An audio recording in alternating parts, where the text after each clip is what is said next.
Good morning, everyone.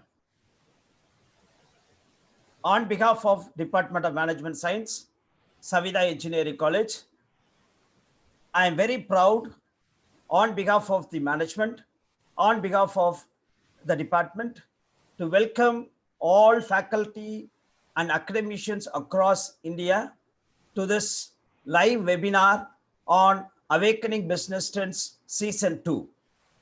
Today, we are on the final day and we have got a high impact profile, a personality who is going to give us a high impact way of writing.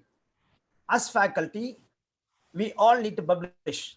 We all need to do our research. We all need to write. So how are we doing that now? We might be a successful teachers. We might be a successful researchers, but how are we impacting the society?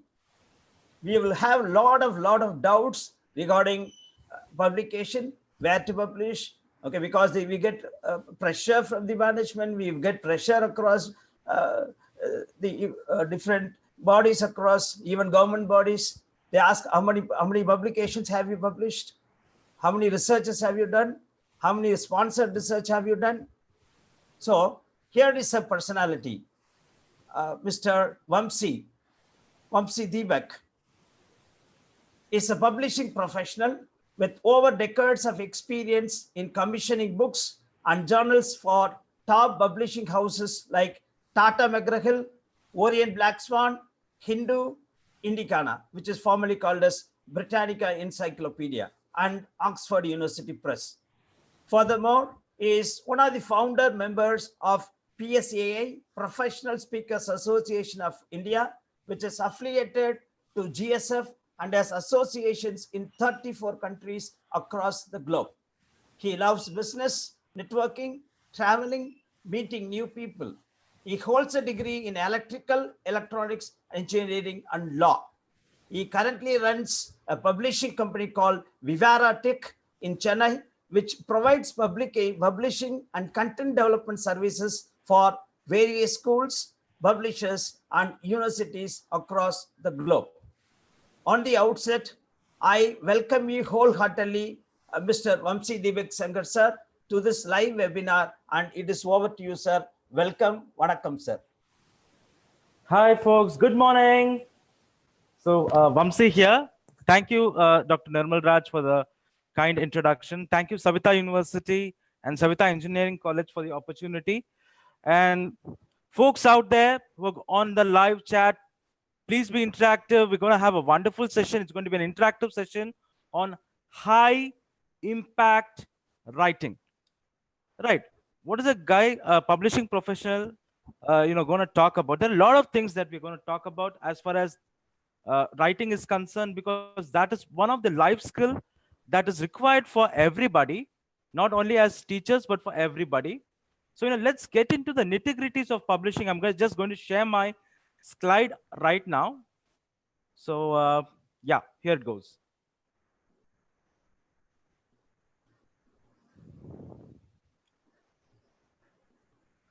I hope everybody is able to view my slide. Dr. Nirmal Raj? Yes, sir. Yes, sir. Yes, sir. Yes, sir. Yes, sir. So I'm just getting into that. So the objective is we have 5 things that we're going to cover today. How to find your niche area or your subject area while writing. How to avoid plagiarism. The publishing process for books and journals. And the last 2 are some very important points. Author branding. I repeat, author branding. And the other one is how to turn from a teacher to a influencer, right? So let's get into the actual process. So we'll start with the most common mistakes that people do while writing or creating content. As teachers, definitely you would be creating a lot of content for your classroom, for your research, and for a lot of other things as well. And definitely you will have some issues when it comes to creating content. And nowadays, the go-to destination for creating content is not your library, but we do a lot of online research and get the content. So, there are certain mistakes that we do when we, pick up content online or do research online. So there are certain mistakes that we do. And here I have a question out there for everybody in the audience. What are the common mistakes made while writing or creating content? So I repeat the question again. What are the common mistakes made while writing or creating content? So folks out there, this is going to be a online poll. So I'm going to open a website right now. Okay, this is going to be an online poll. I'm going to share the poll right now. Just hold on.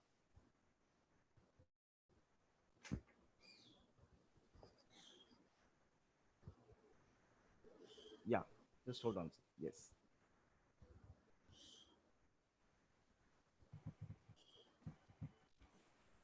Dr. Nilmaraj, are you able to see the presentation, sir? Yes, sir. What are the common mistakes made while writing or creating content? Yes. That's a slide there. That's the so this is an open-ended question. It could be anything. Okay, you could answer. It could be grammatical mistakes. It could be plagiarizing, copying content. So what I suggest is, uh, people who are on the live channel, pick up your mobile phones, go to www.menti.com and use the code 342324. Use the code to enter, and you will be able to answer this question with your Sir, on your own. repeat, Yes, sir. sir. Repeat that. www.menti.com. I repeat, www.menti.com. And the code is 342324. So you will be able to see the result on the screen. So 34, 33, 24. 34 23 24. Code is 34 23 24. I request people out there to participate in this. Give your ideas. We'll definitely know what are the mistakes that many of us do while writing or creating content. So please participate.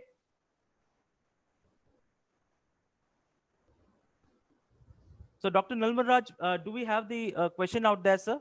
Yes, sir. People out Yes, there? sir. Yes, sir. So I'm waiting for people to actually participate in the poll. So we are yet to get some participants.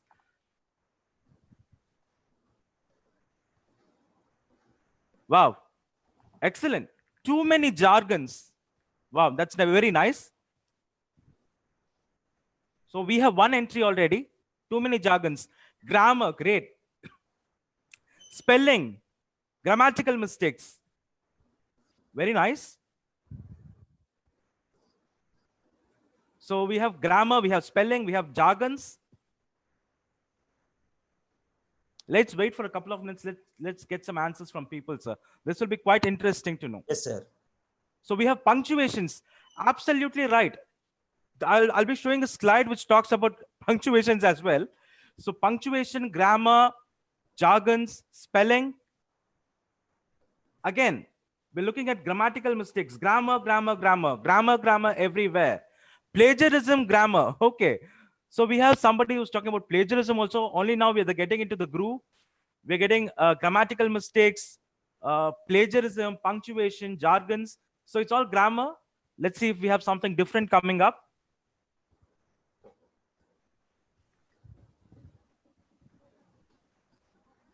Okay, spelling, again, grammar. Okay, no research. Interesting. So lack of proper research. That's also one of the mistakes that we do. Lack of proper research. Or rather, we copy what is there out there. Misinterpreted words. Definitely.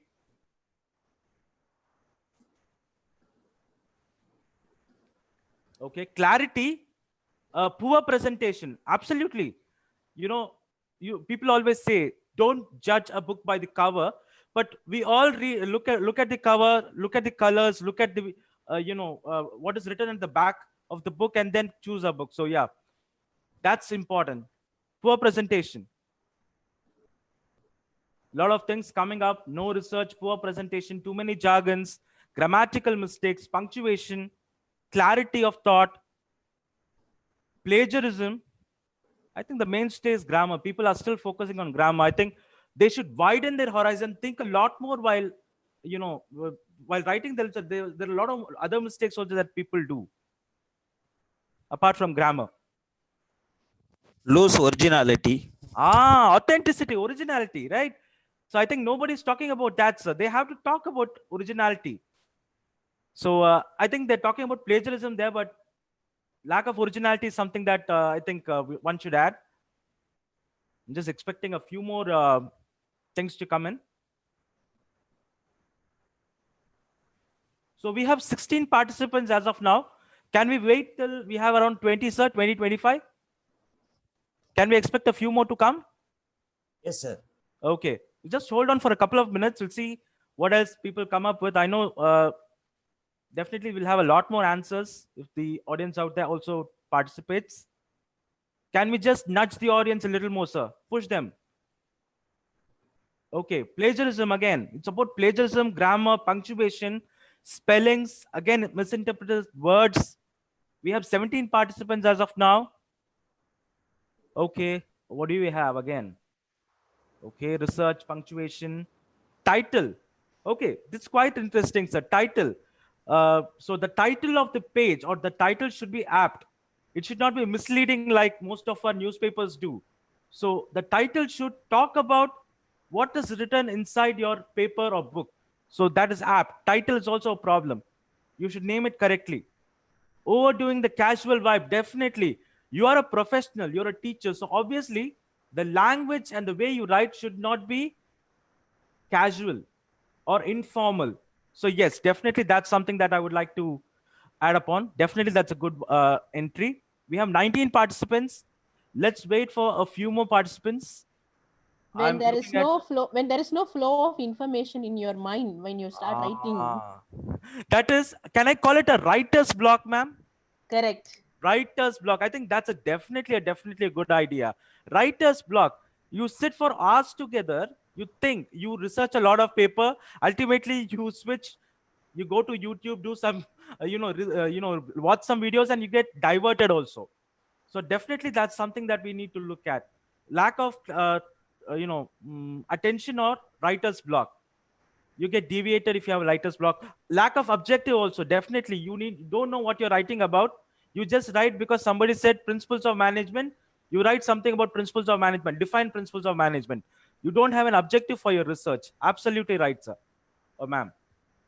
So we have what else do we have? Punctuation, no research, grammar, misrepresented words, jargons. Can we wait for a couple of more minutes or shall we close? Shall We we? have We can proceed, sir. we can proceed, right? So we have 21 entries right now, and most of us have talked about grammar. Yes, definitely that's an issue. Then we spoke about technical jargons. I think most of us professionals use something like SOP, right? Sir, SOP is statement of purpose. Am I right, sir? Most of us use that as statement of purpose. But if you ask what is SOP for a mechanical engineer, it may be different. It could be standard operation procedure. So depending upon the domain you have, the jargons or the abbreviations that we use changes, and this is brilliantly put there. So let's go to the slide now. Okay, we'll go to the slide. So I'm going back to the slide. I'm going to talk about common mistakes. So we have grammar, we have no clarity of thought, we have technical jargons and all those things. Okay. Now I'm going to show you a picture. Okay, there are two pictures that I'm going to show you. This could be very interesting. Please don't get offended by looking at the picture. Okay, this is a very good example of bad language and people at a certain position putting themselves down. Okay, so here it is. Are you able to view this, sir, ma'am? Folks out there, are you able to see this? There's a picture of McDonald's and an English academy. Are you able to see this? People, folks, can I have a yes? folks. Yeah. So we have McDonald's. We have something that is written there. Hiring smiling faces for afternoon. They missed the F there. SIHTS. Okay, that's a spelling error. We have one more picture there that is about English Academy. It says ANUS, English Academy. Instead of Anu's apostrophe S, they have given it as ANUS, ANUS. So there are certain glaring errors that happens, and obviously people out there will judge you by looking at what you have written. So McDonald's is a premier brand. I think as management professionals or management gurus, definitely you will endorse that McDonald's has a brand and has a value. But if McDonald's is making such a mistake with spellings, definitely that's an issue. That's why I say when we have material that is written, always copy edit the material, proofread the material for errors. And this is a glaring example of something that has been missed. So this is a very good example of copy editing. Okay, right. Let me go to the next one.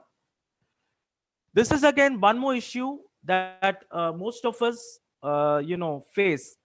This is called Indianisms.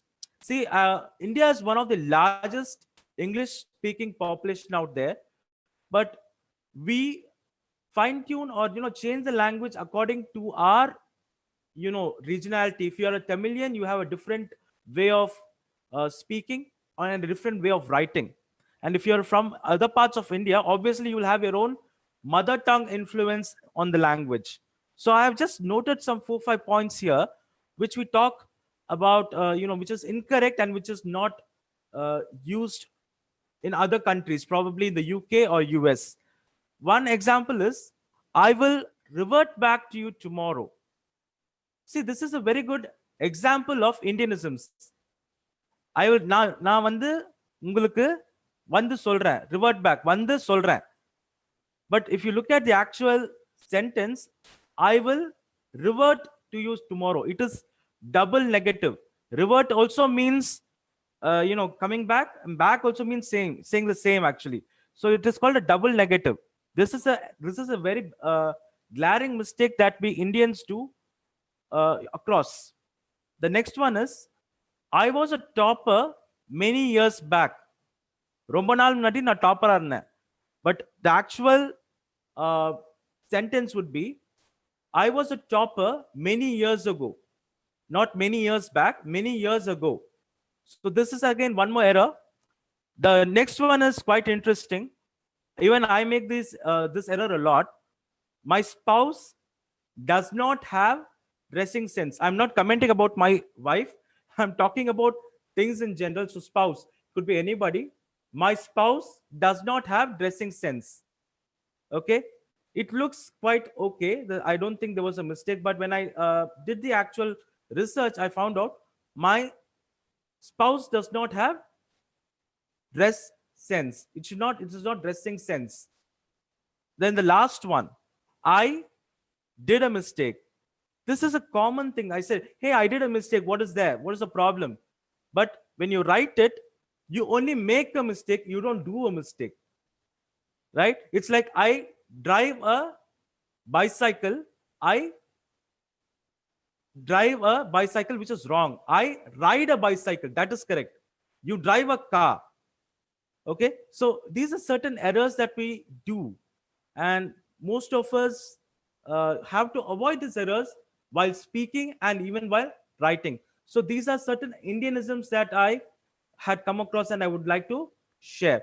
So one very important aspect of writing is that never write, I repeat, never write the way you speak. Hi folks, I'm so and so.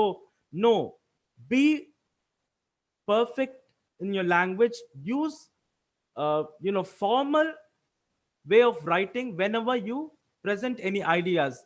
Never portray yourself as an informal person, because this is branding, right? You showcase yourself as an intellectual, then definitely you have to be an intellectual. I've just come across, hey, hi, hello. Don't be casual. Say, good morning, good afternoon, good evening.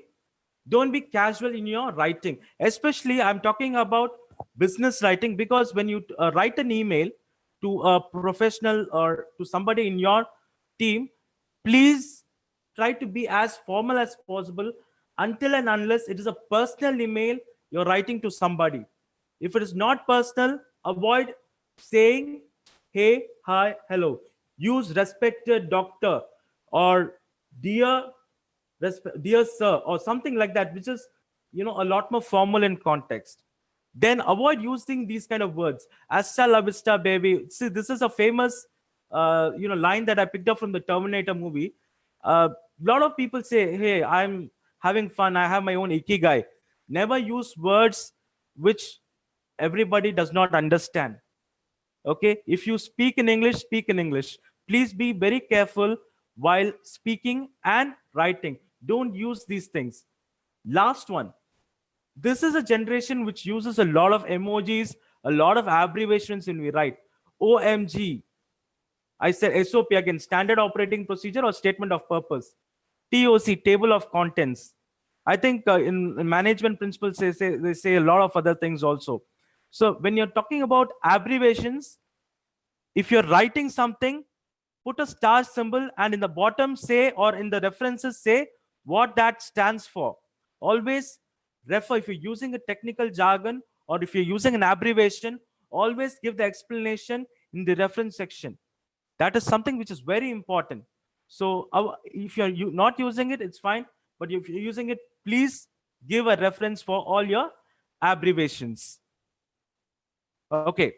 Uh, Dr. Nirmal Raj, I'll like to take your help here. Sir? Tell me, Yes, sir. sir. So here I have just come up with a jargon called roti. ROTI. Yes, sir. Okay. So roti means return on time investment. Okay. So whatever time you're spending on a project, what is the return that you get? Okay. So this is something that I have come up with. Roti is a jargon. Now I would like you to, send this question out to the people out there. First, they have to shortlist three ideas, Okay, sir. ideas, which gives them the maximum ROTI. If they're writing, for example, they're writing a book or a journal, Okay. they have to shortlist three ideas, which gives them the maximum return on time and investment. And I think you can share the document that I gave you right now, sir. Given, sir. Yes, sir. Perfect. So that is very clearly given. So first step is analyzing the market trend. Based upon that, there are three ideas that they So have the to document shortlist. the document that is shared has got all the content, sir. Yes, sir, it has got it, sir. The second question is shortlist three areas based upon ROTI. ROTI. So I would like to get some feedback from the audience regarding this, sir. Can you put it in the chat box, maybe? Can you Yes, do sir. that, sir? I would like to Yes, get sir. a few feedbacks from the audience, sir. Yes, sir. Devi ma'am, please do that, ma'am.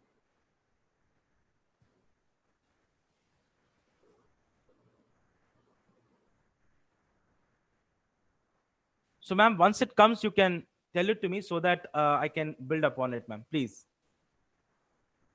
nudge them, push them to give me some topics that they're comfortable in. Maybe one or two also is fine. But the actual number is three. Each person should give three topics that they are comfortable with or they think which will be the future. I'll give you examples, folks out there. I'll give you examples. Now the current trend is, I think, let me do it in a generic way. What will be the business after Corona? Nirmal Raj, sir, am I right, sir? That is something which everybody is Yes, talking sir. about. What is Yes. going to be the business after Corona? What are we going to do as, business professionals, management professionals, or teachers? We have a lot of problems, right? So, what are those? That is a trend that I'm looking at. I'm looking at one more trend. Okay, is healthcare a good investment? If you're talking about finance, or if you invest in Ranbaxy or all those shares, is it good? So people talk about investing in shares a lot. So that is one area I'm looking at, investment. Real estate. What will be the real estate after Corona goes? Will it will it go up or will it come down? So these are certain areas that I'm looking at, and I would like to hear anything from Savita ma'am if she has something. Ma'am? Trends in learning. Okay. Okay, sir. Trends in learning.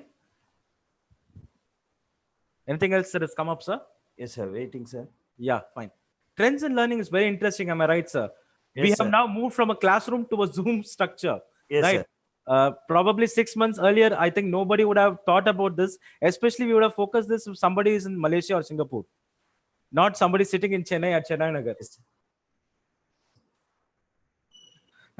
So definitely, this is something that is quite interesting. Trends in learning. We have gone digital. We have moved it to the platform, webinar, WebEx, Cisco. We are using a lot of platforms like Zoom also, right? MSME Mhm. to startups. MSME to startups. So this is a very vague thought process. This is not clear. Am I right, sir? We Yes. are talking about MSME and startups, but what? Impact growth of MSME and startups, or disruption in the business of MSME and startups? MSME mentality to startup mentality. MSME mentality to startup mentality. This is clear. So the thought process here is very clear. MSME mentality to startup mentality. Yes. Okay. Anything else that is coming up, sir?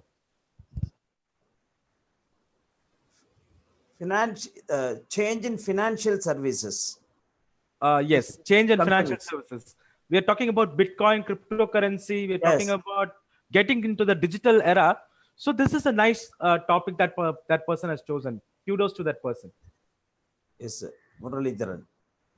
Kudos. That's a very nice topic that he has chosen, and very apt and relevant to our financial structure as well.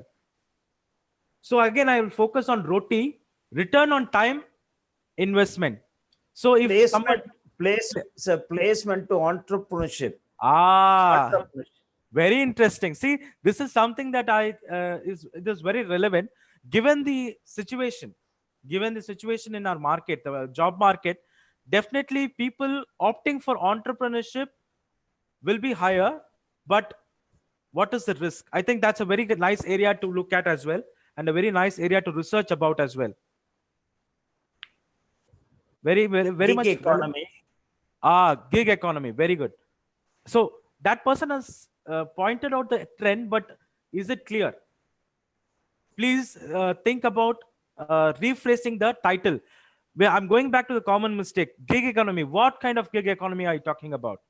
Look at the title. When you're giving an idea, the title should be a little more elaborate so that people can understand. Good topic, but please elaborate. Gig economy. Ramesh Mani, sir, please elaborate. Anything else that is coming up, sir? So the title should be very clear. It should not be too wordy also, but maybe 4 or 5 words. But when you're choosing a title for your book or your article or something, please be very careful with the words. I'll give you one example.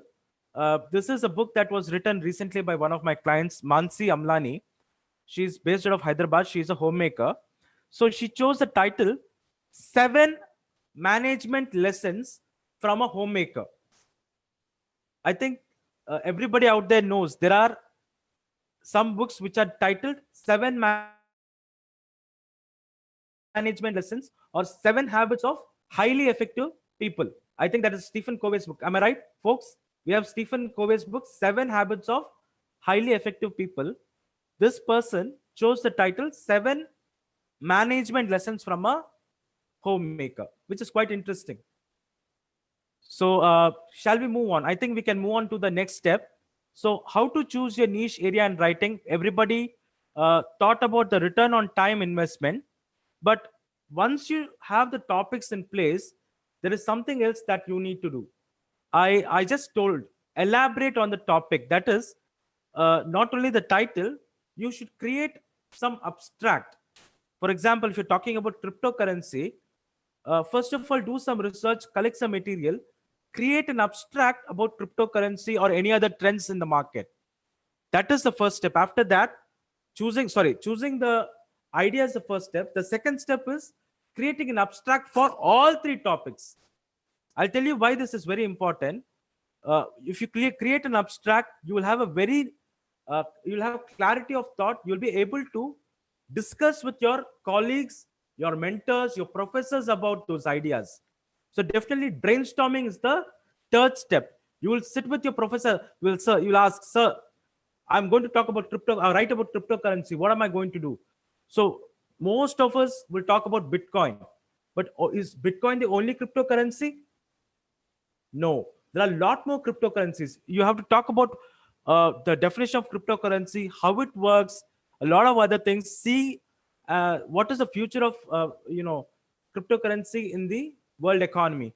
So these are certain things that you need to talk about to get a better structure and better clarity of thought for your journal or your book or even your blog. It could be anything. So definitely brainstorming is the third step. Last one is something that was very personal. This is where you say, hey, I like this topic. I'm going to choose this topic because it is my calling. This is my interest. So after you have your three abstracts, your brainstorming, then you decide, okay, Vamsi likes to talk about traveling. So I'm going to talk about the future of travel industry in the world. So I'll be talking about Airbnb. I'll be talking about Oyo. Oyo is actually taking all these companies that I'm talking about has already taken a hit. So I'll be doing my research on those lines, and this will be my base for my research. Whatever abstract that I'm creating is the base for my research. So this is how you choose your niche area in writing. Some do's and don'ts for your niche area. Never ever, I would say, I'll repeat again, never ever Google for a certain topic and choose a niche area. Don't copy from the internet, at least for not for it is like copying from a physics. If you're writing an examination and you're writing economics and say you copy from a physics paper, it is like that. So first of all, do your own research, have some proper base before you do your research on your niche area. This is something that I would like to highlight upon. One more thing is always brainstorm, work with your peers, and then choose your calling. And lastly, never go or never be very what do you call it?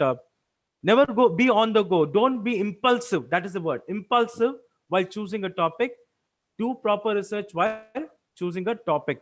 I would repeat again, ROTI, return on time investment. That is a strategy you need to follow. Okay. Next I'm going to call the devil. Sorry, I'm using the word devil, but yes, this is the most problematic thing for most academicians, students, everybody out there in the academic fraternity. I've been in this industry for the last 10 years, and I've seen plagiarism has become an issue. You could be from IIT, Kharagpur, or you could be from any university, but most of the people face issues with plagiarism. This is not only in the academic world, but this is a problem throughout the writing a field. Everybody who's writing will face this issue. Now, what is the definition of plagiarism, and how can you cope up with plagiarism? These are certain things that I'm going to talk about. See, plagiarism means you're copying content from somewhere. You're copying somebody else's material. I think recently we had an issue with the famous music composer Maestro Ilayaraja and SP Balasubramaniam.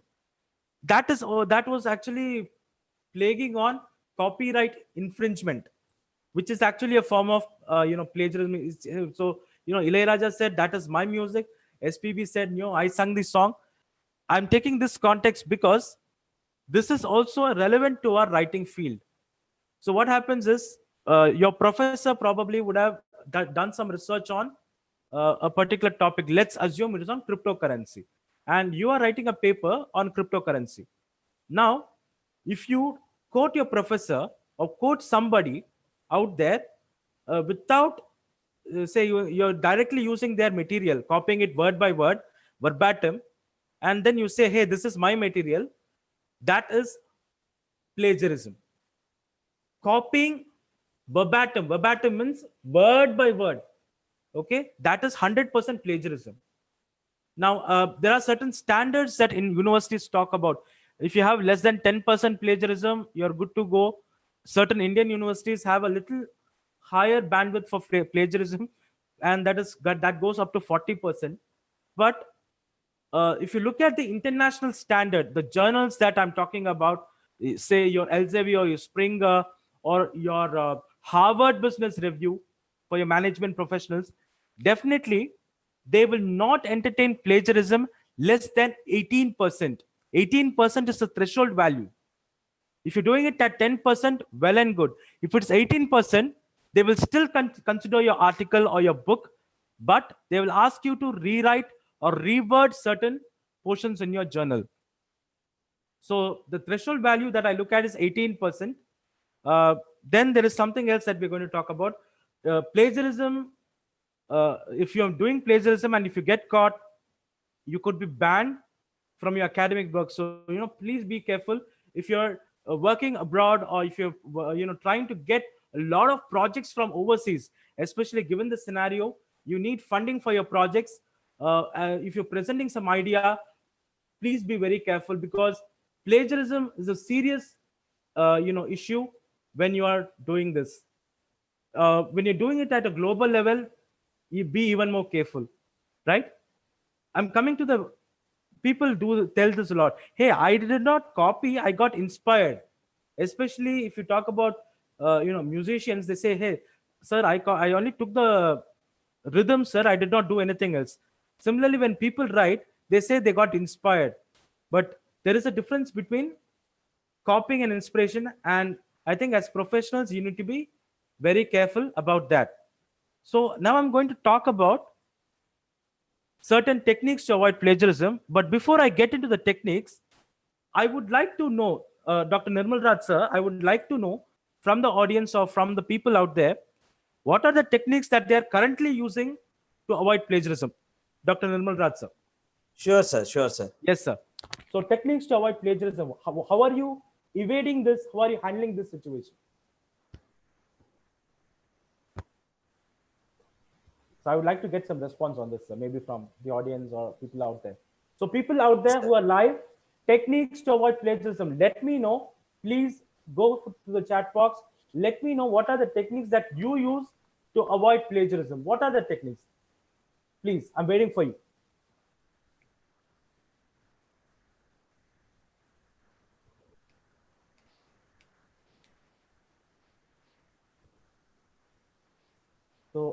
So we have something? Waiting, sir. Okay.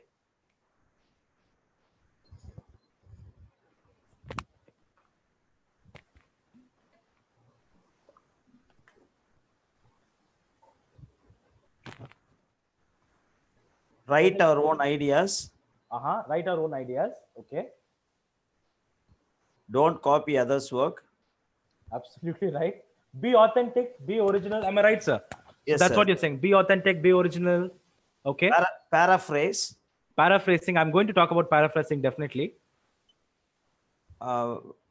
Own field data collection. Own data. Collect your own data. Collect your own data. Data. Sir, just to highlight that, how do you collect data? That is something that if somebody can answer that query, it'll be nice. Field research. Field research.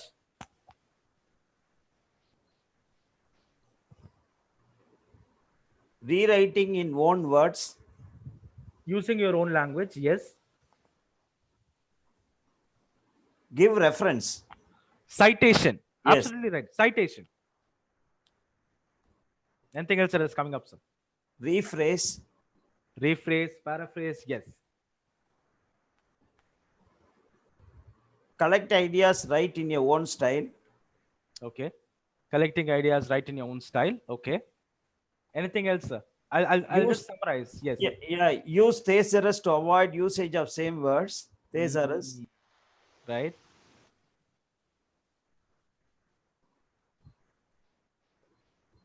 So just a second part to that question. Do you use any software to test or avoid plagiarism, sir? This is something that is out for the audience also. any softwares that they use to avoid plagiarism, like they run it through a software and get it done. What are they using? What softwares are you using to Urkun, sir. avoid plagiarism? Yes, sir. Urkun. Work on. Then anything else, sir?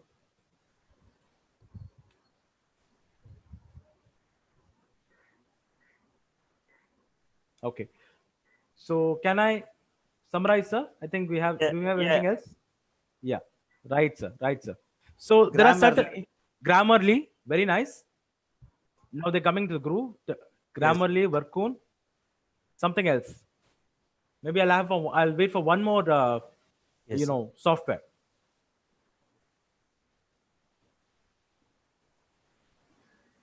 I know softwares are very expensive, but yes, when technology is available out there, why not use it? Especially Grammarly is something that even I use a lot. Turn it in. Turn it in. Turn it in. That's a Duplicator. yeah, very nice, man. Small tool. Small tune. There are so many out there. Ginger software.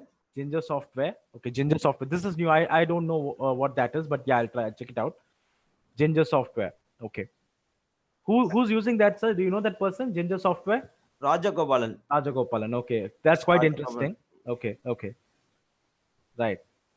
Anything else that are coming up with, sir?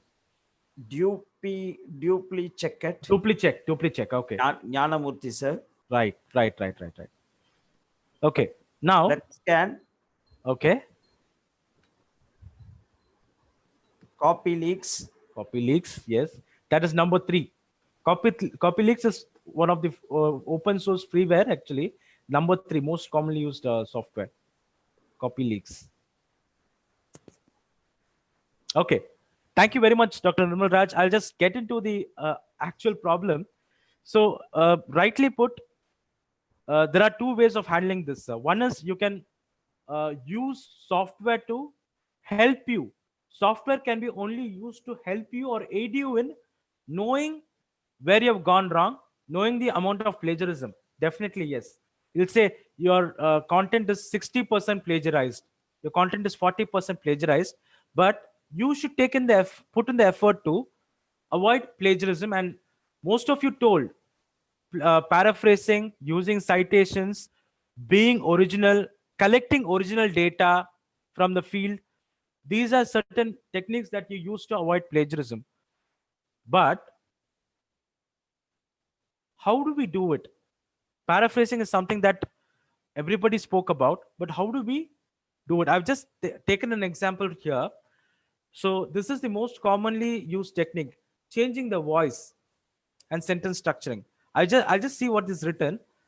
The intake of 10 cc insulin was reduced to 5 cc by the doctor on analysis of the report. The doctor, I've then, after paraphrasing, I'm just changing the sentence. The doctor analyzed the report and reduced the insulin intake of the patient from 10 cc to 5 cc. Okay.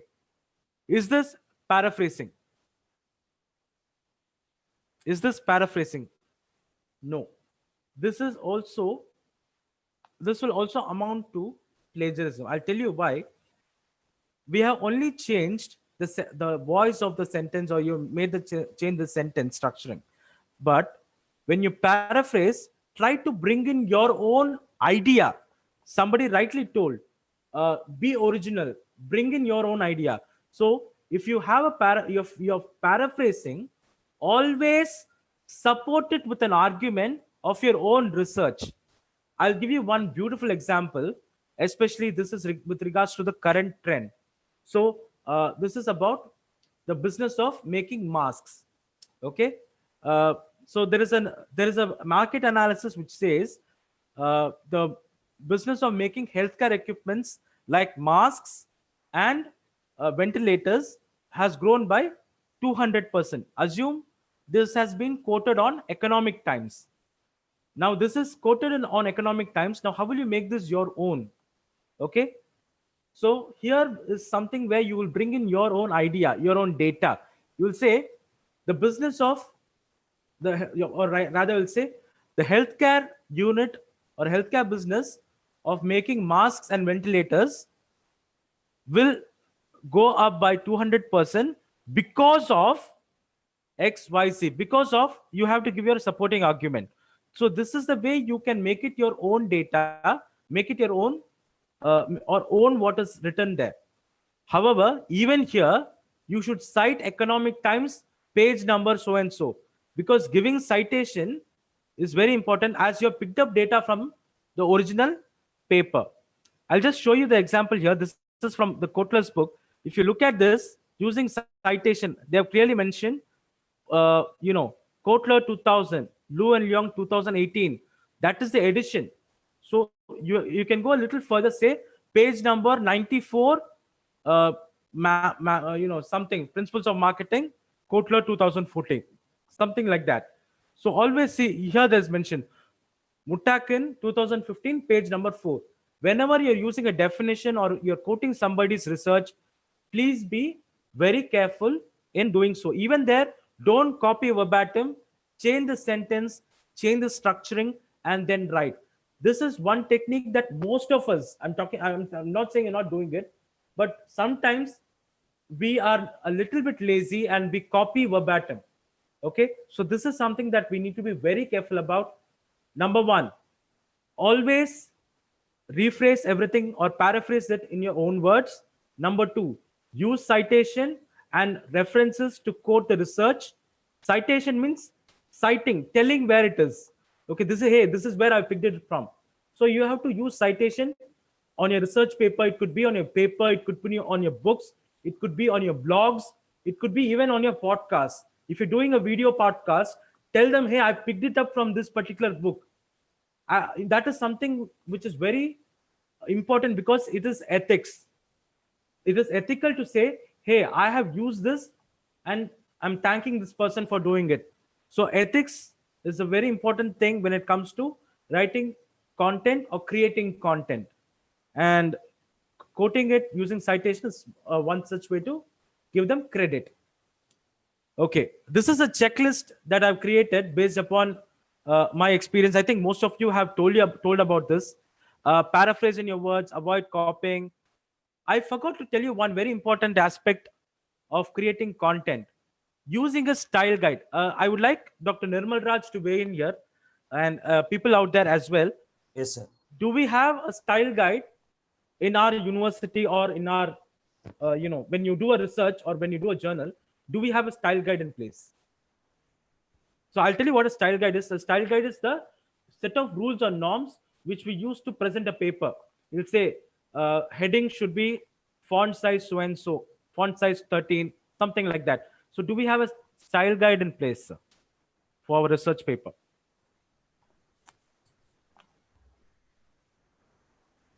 Sir? Yeah. So you can ask this question, to the people. Yes, sir. Do we use any style guide? Do you use any style guides? So I have mentioned a few there. Chicago Style Guide, APA, MLA. So these are certain style guides which is used in many top journals. So I personally use the Chicago Style Guide because I used to work for an American company. So McGraw used a Chicago Style Guide. So I would like to know if One we people have out there. IEEE, sir. IEEE is a journal, ma'am. They Okay. they also have a style guide. Style, yes. See, IEEE, rightly put, see, all these journals that you're talking about, they will have a way of presenting their journals. This is something that I'm going to talk about in detail. If you do not follow a style guide or a guideline, style guide means guidelines actually, your journal or your book will be rejected outright. It will not even go to the review level also. People will reject it outright. So following a style guide is very important. I'll tell you what a style guide, you can actually go to the Google, find out what a Chicago style guide is because it will have some rules. Okay. And many universities, say even the IITs and all those universities also, all the other universities like Anna University, Savita, and SRM or whatever universities are there, definitely APA, sir. APA, APA style guide, MLA style guide, Chicago style guide.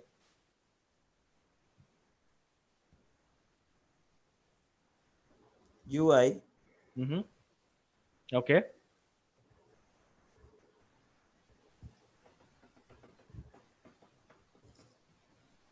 I think most of us who would have done theses would have certain rules, right, sir, for styles. Yes, sir. So this is what I'm talking about. So that rule is called the style guide. So always have a style guide in place. That is what I'm trying to portray here. And people out there, try to follow one of the international style guides like Chicago style guide, which I told you about. Try to follow these standards to ensure that your journal or your book gets published at the international level. So that is what I'm focusing upon. Yes, definitely your plagiarism, your paraphrasing, your citations are important, but the baseline is your style guide. If you do not follow that, it will not work out. Okay. So did we get any answers for the style guide, sir? No, that's all, sir. That's it, right? Okay, okay, okay. Now, I'll go a little further to the next and the most important factor. So, this is where I'm getting into the journal portion. Okay, impact factor is not important for books. Impact factor is only relevant for journals. What is an impact factor? So, this is something that was created by Eugene Garfield in 1965. Okay, a little more tidbit about impact factor. This is being patented, or the technique is being used by Thomson Reuters. I think Thomson Reuters, anybody out there who are into journal publishing would know this guy. Thomson Reuters uh, have the technique or have the base for all these rules of impact factor. How does impact factor work? That rules are set by Thomson Reuters. They have the intellectual property for it, actually, IPR. So there's a definition that I've given. Average number of citations received per paper published in that journal during the 2 preceding years. Okay. Now, let me tell you what this means. Assume you have published a paper 2 years back on, say, healthcare in India. Now, your student or your colleague is citing that paper. See, Dr. Nirmal Raj had written in 2018 about healthcare in India, and he's citing that this is the research that has been conducted. When somebody cites your paper or refers to your paper, that is when your impact factor increases. So in 2 years, in that particular journal, how many times your paper has been cited by others? So technically, people are reviewing your paper, using your paper to do their research. Even in IEEE also, a lot of people out there, have this IEEE journal. They say IEEE journal number XYZ or number 1124 or something like that. And from that, they'll pick up the research and say, this is the base for my research I'm starting. So what happens is, invariantly, you are impacting that person's review and his impact factor goes up, or the journal's impact factor goes up. So how many times you're referring to Harvard Business Review, how many times you're referring to IEEE journal? This is why all the popular journals, I'm talking about popular journals, means your IEEE journals, your Elsevier journals, or your Thomson Reuters journals, all these journals have a very high impact factor. But not all journals will be relevant to management. Definitely. If I'm talking about a science journal, I'll probably go with Springer. I'll give you one example. Springer has published an article or published a paper on cancer. So probably there will be more people doing research on cancer. The impact factor for a Springer's journal may be as high as 114, which means that is the top in that particular area. However, if our research is in management, definitely the impact factor will be far lesser. We may have an impact factor of 64 or 50, and it can be as low as 3.5 also. So definitely, when you're doing your research on where to publish your journal, look at the impact factor in your domain. Because if you go to other journals, you can always compare an apple to an apple. You can compare or you cannot compare an orange to an apple. So definitely compare your journals within the journals that publish your kind of content, your management content or your human resources content. So this is my suggestion for people on how to choose while writing a journal. I have given some checklists on how to choose a journal. I have also given a checklist on how to avoid plagiarism and stuff like that. So there's a checklist that I've given. Please go through it. Definitely, that'll be very useful. Okay. Never ever publish or send your content to the wrong journal. You will not get the required output. You will not get the credibility for it, right? So, Nirmal Raj sir, I would like to take some questions here. If somebody is wanting to or wants to actually ask questions about impact factor, I can maybe take it now, or we can take it on after the After this, sir, we can go after on. We this. can take Right, eyes. right, right. Okay. So I'm just going to clarify something regarding the publishing process.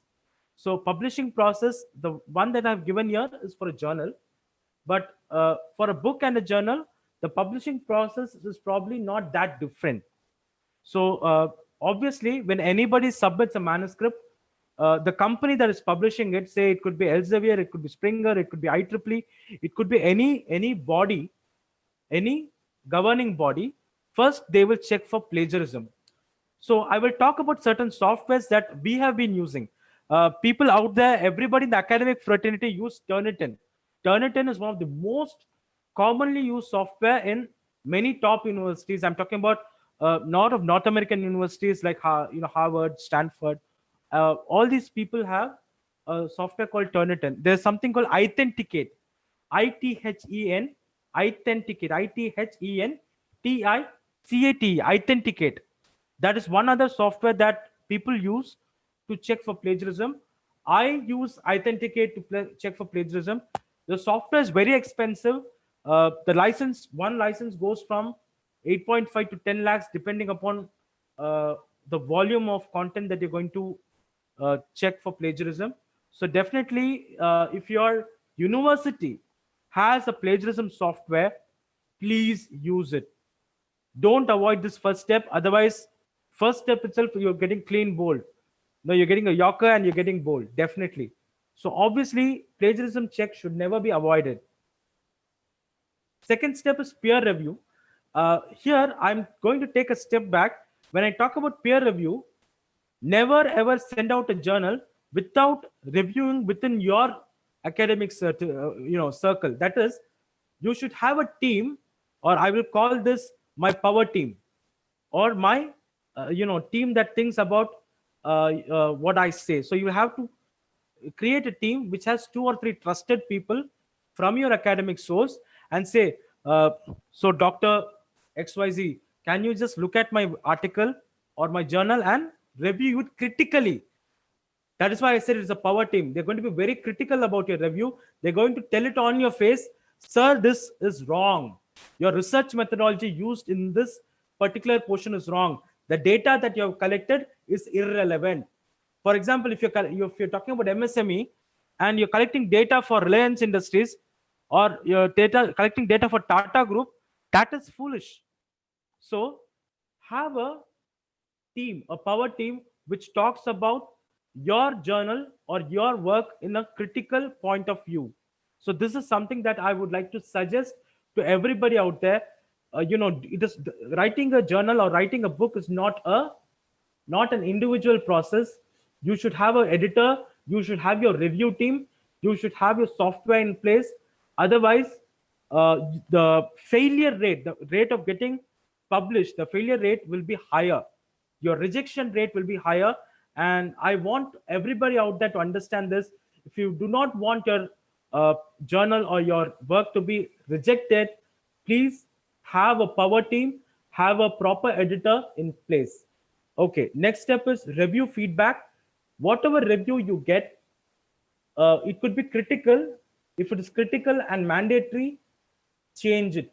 Put in the effort, be proactive, be active. I'm not saying proactive, be active and change it.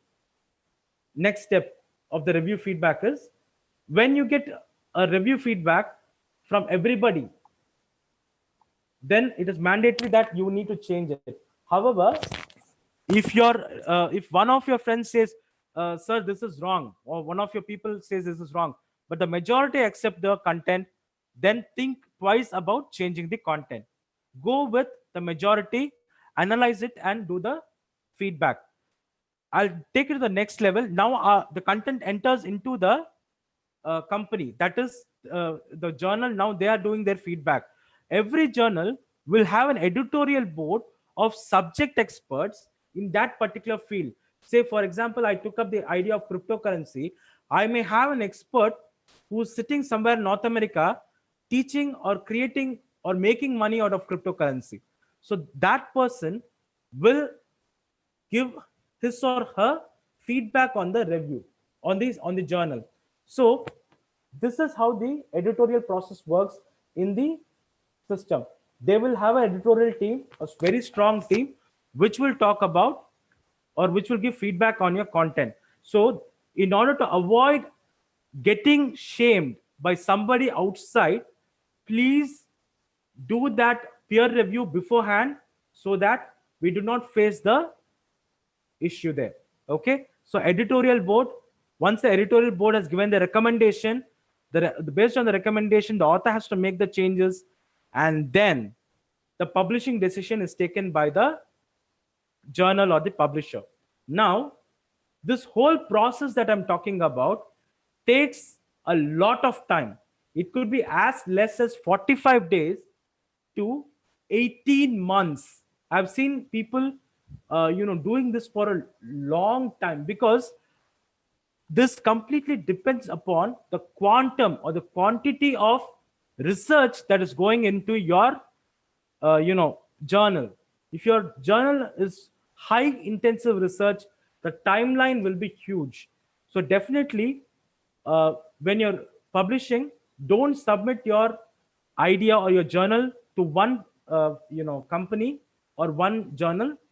Apply to multiple companies. Say if you're doing a Harvard Business Review, look at the Indian, which is the best there. So if there is an Indian journal there, apply there as well. So this gives you more credibility. They'll say, you can say, hey, my content is being published in this particular journal already, so I already have a person who has endorsed this here. So it adds more value to your publishing process, and this will help you to go to a international standard. It's like first, getting a lot of recommendations from your own Indian community and then going overseas. A lot of us out there would love to publish, go international and publish, but the first step is first get it done inside our country, get a lot of endorsements from people here, and then go overseas. This is my suggestion regarding the journal publishing. I will just take a minute on the book publishing part here. If anybody is writing a book, obviously plagiarism check, feedback. I'm talking about a curriculum-based book, non a fiction. I'm not talking about fiction books or non-fiction books here. I'm talking about a curriculum-based book.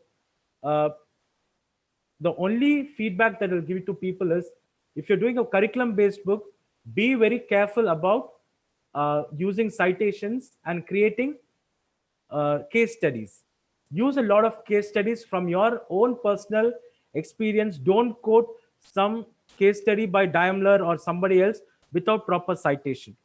So as a lot of people out there told, give original data or research, please do so. Okay, now I'll go to the next process now, which is I'm going to the next league. Should I create videos? I've put up a poster out there. I have one poster and one video out there. A lot of people tell me, writing a book or writing journals is a thing of the past. The current audience only loves to look at videos. Okay, now I'm going to give you a small tidbit here. Okay, writing a book or a journal completely depends on two things. When you write a book or a journal, you become a subject expert. A video is more of a brand promotion for you. That is why I always request my authors or people who create journals or write journals to to have their own podcast or a blog or create videos. I've just created one video. This is a video that I created. I'm just going to play that video. Okay. This is a 44-second video. Hi folks, I'm Vamsi, the editor of Young Writers Inc. How to decide a topic before writing a story. Before you start, ask yourself the following question. Is your topic unique or generic? Are there readers for your topic? Find out who else has written similar books or stories. What are the different ways in which you can present your ideas? The final question would be, will your readers be interested in reading your book or story? For more such writing tips, visit www.youngwriters.in. Okay, so this is uploaded on YouTube. So I would like to take a call from the people out there. So Dr. Nirmal Raj, I would like to take your help here. Can you ask this question? Sure, Which sir. is better, writing a book or creating a video? I think this is going to be an interesting take. So I would like to get the audience to answer this, or I would like to get your consensus from our team. Like, what is this? Which is better, writing a book or creating a video? First, I would like to take your opinion. Then I'll go to the others as well. Writing a book or a Or video? or a video, or creating a video.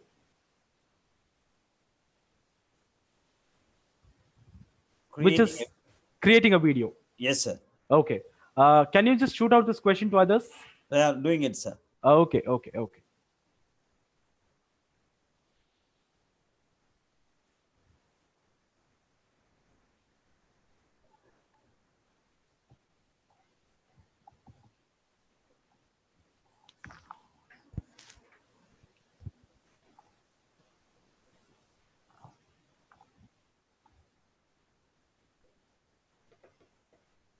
So do we have some answers, sir, from people? Writing a book Not or creating a video? Okay. So I'll wait a couple of seconds, 30 seconds or something, and then I'll get going, sir. Yeah. Writing a book or creating a video, which is better?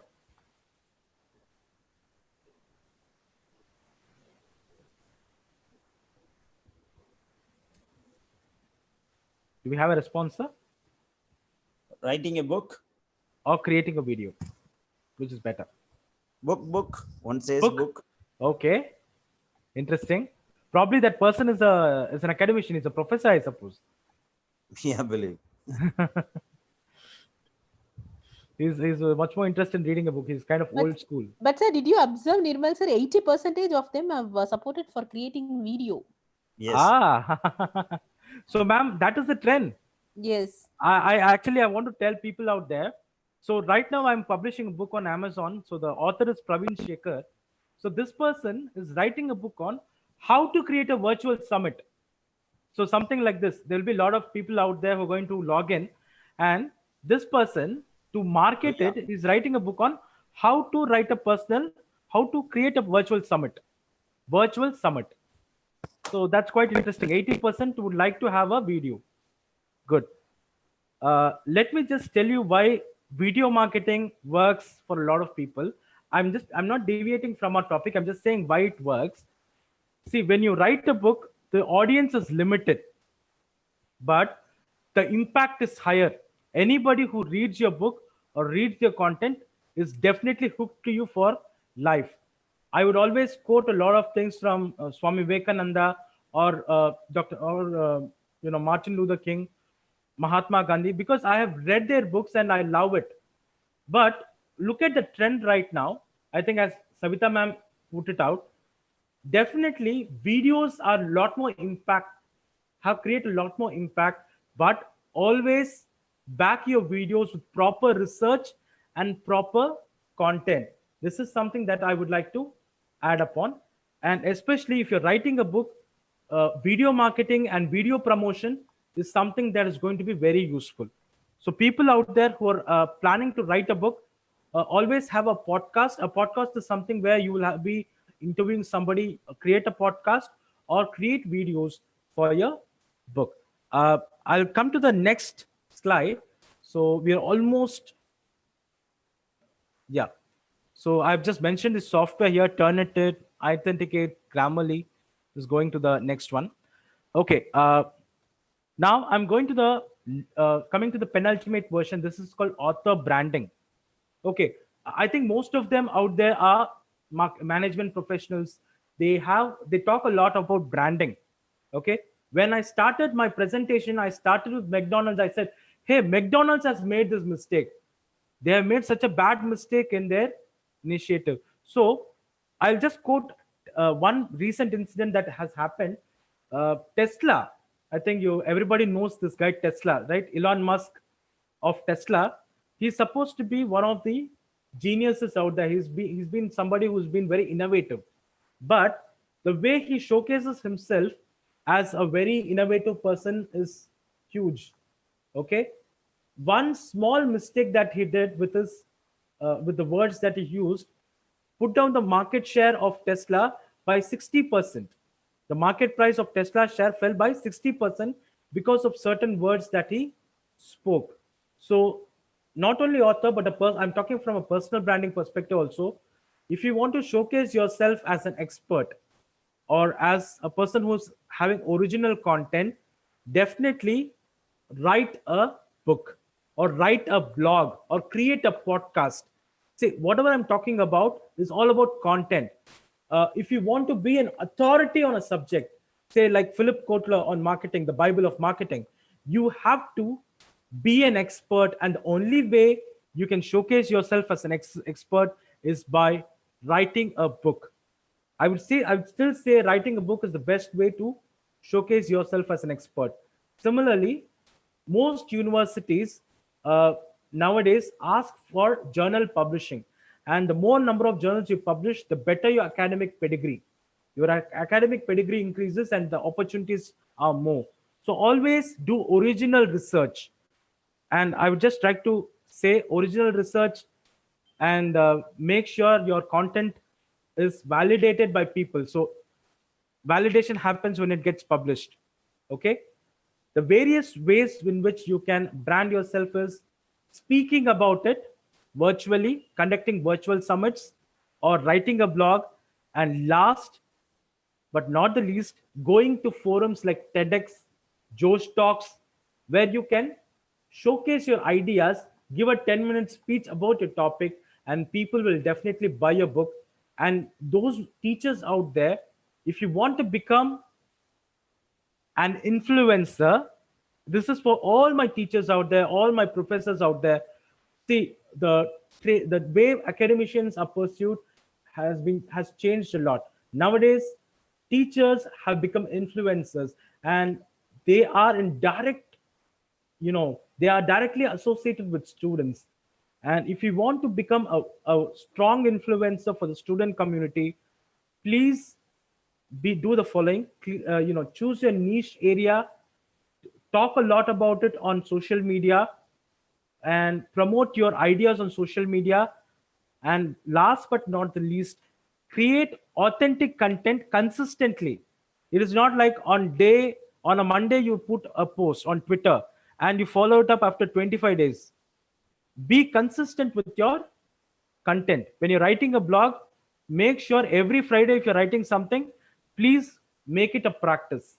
Don't break the practice. This is something that I would advocate for all my authors out there and all my people out there, because when you're writing content, when you're writing something, we need to market it as well. Being marketing professionals, you cannot say some XYZ company or some publishing house is going to market it. No, that does not happen. I'll tell you, even Philip Kotler will go down on the road and do a book reading practice, or will have a market launch, or will do a podcast on it, because marketing works. If you have any product, it could be a book, a journal, or an idea, marketing is done, and people who are writing it should do it. It is not like you can hire a PR company, that is a public relations company, to do it. So this is my takeaway for for my giveaway for all of you. To become an influencer, be authentic and write consistently. Okay, to summarize, I would, like to thank everybody out there who've taken the time to listen to me. And please share your ideas. Write to me at, Vamsi at Vivara.website. You can WhatsApp me. That is my WhatsApp number, +91 87 544 88524. You have my company's website, Vivara.website, and you can follow me on Instagram and LinkedIn. Okay, so folks out there, any queries with regards to publishing, or how to create a podcast, how to write a book, how to get your ISBN number, anything with that of that sort, please feel free to reach out to me. I will be glad to help. And I would like to thank Dr. Nirmal Raj and Savita Engineering College and the Dean of the institution and everybody out there for this opportunity. So over to you, Nirmal Raj sir. I would like you to take questions. I will have the Q&A open. I would like to take questions, sir.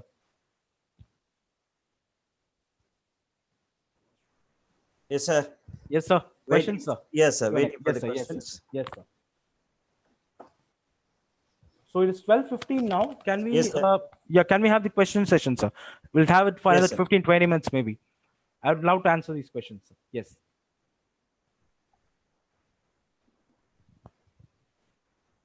One question, sir. You talked about plagiarism. Yes, sir. Usually, it's a practice that only 15% you said. 18, sir. Yes, 18%. 18%. Say when I write, say there is a content, about a concept. Mhm. There is a thing that the definition, all those Yeah, things also there. absolutely right, sir. So very nice question. I think I know where you're coming from. So what happens if you have a lot of definitions? Say you're going to define something. Definitely, if you're talking about, I'll take the example of Philip Kotler, sir. So Yes. Philip Kotler has a definition for marketing. Am I right, sir? Yes, sir. Has a definition for marketing. But another person, say another famous professor, may have a different definition for marketing. Yes, sir. Now, if you're quoting a definition, always mention who that person is on your paper. Okay, so that's how you avoid plagiarism, because when you mention it, the software, what it does is it picks up the data and says this is already cited, so that is not counted as plagiarism. But if you do not quote or cite the reference, it will be considered as plagiarism. So definitions can be used, but you have to give a citation, sir. Okay, sir. Yes, sir. There is a question. Yes, sir. Software that can be used to create some videos. Yes, sir. They're asking for help. I use Doodly and Toonly. Toonly is very easy. The video that I created just sometime I showed you, right? That Yes. video was created on Toonly. So it is a software which I bought for $67, a standard version. So this is more like it's like a cartoon. But if you want to do it professionally, I would suggest using Doodly, Doodly. Doodly. This is a software that I would recommend. There are other softwares also out there, but I'm very comfortable using these two softwares, sir. Toonly and Doodly. Doodly, it's like whiteboard. You can make a video with a hand which shows like a whiteboard. So that is very interesting. So it'll be useful for academicians, definitely. So any other questions? Yes, sir.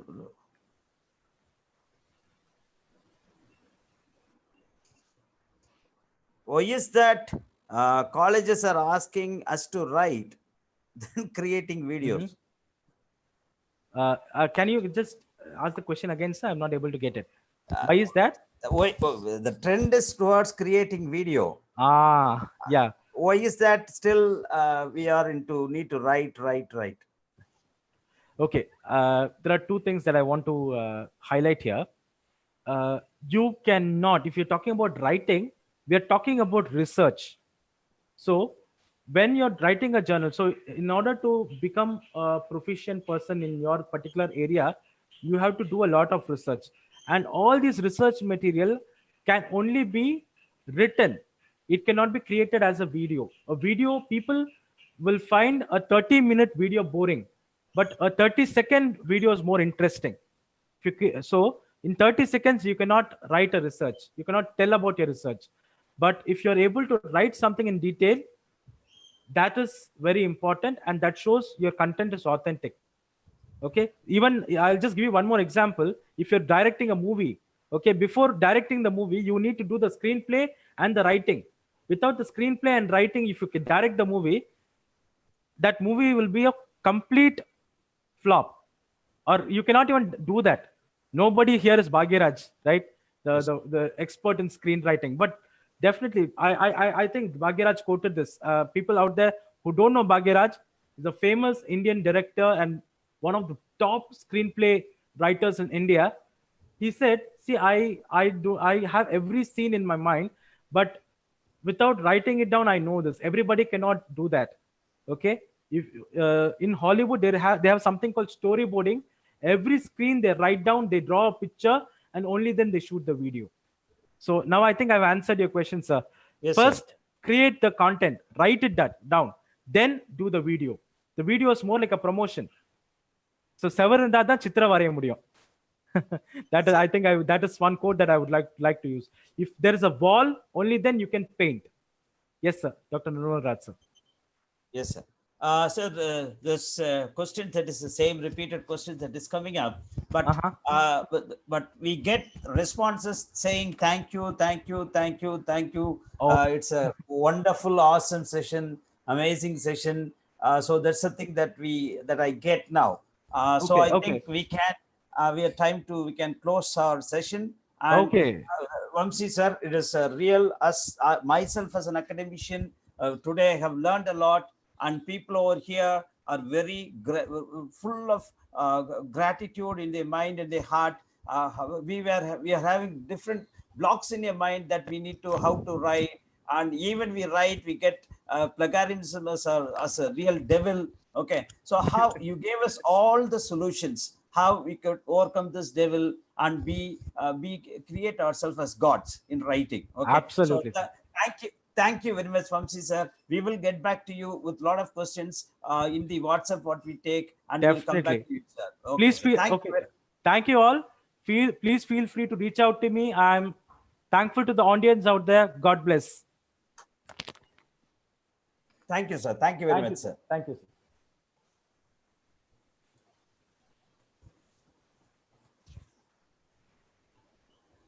Thank you very much, sir. Thank you, sir. Yes, Thank sir. you very much. Thank you. Yes, sir. Now over to the audience. Okay, now the announcement to audience. Assessment will be done in WhatsApp. The link will be sent in few couple of minutes. Please take the assessment to get your e-certificates. Okay, the assessments will come. The first assessment link is for assessment, and second assessment, once you complete it, you'll have feedback link. Please fill that forms also. So there are two Google forms. One is your assessment link. After I give you 5-10 minutes of time. After that, now time is 12:22. I will give you, say, by 10:30 you can complete that assessment. It's an MCQ. After that, we will circulate you the feedback form. Kindly fill it. Okay, so I think this is instruction is enough for all of you. If you got any doubts, please clarify it over your WhatsApp. And today we are on the last session. Really thankful to Vamsi sir and to all the audience over there listening to, and us. We are very thankful to Department of Management Studies is very thankful to Savida Engineering College Management for giving us the stage and the portal to deliver this webinar. Thank you very much. Thanks to the Savida Management. Thanks to all of you, and thanks to Vamsi sir. Thank you very much to all of. Thank you. Thank you, everybody.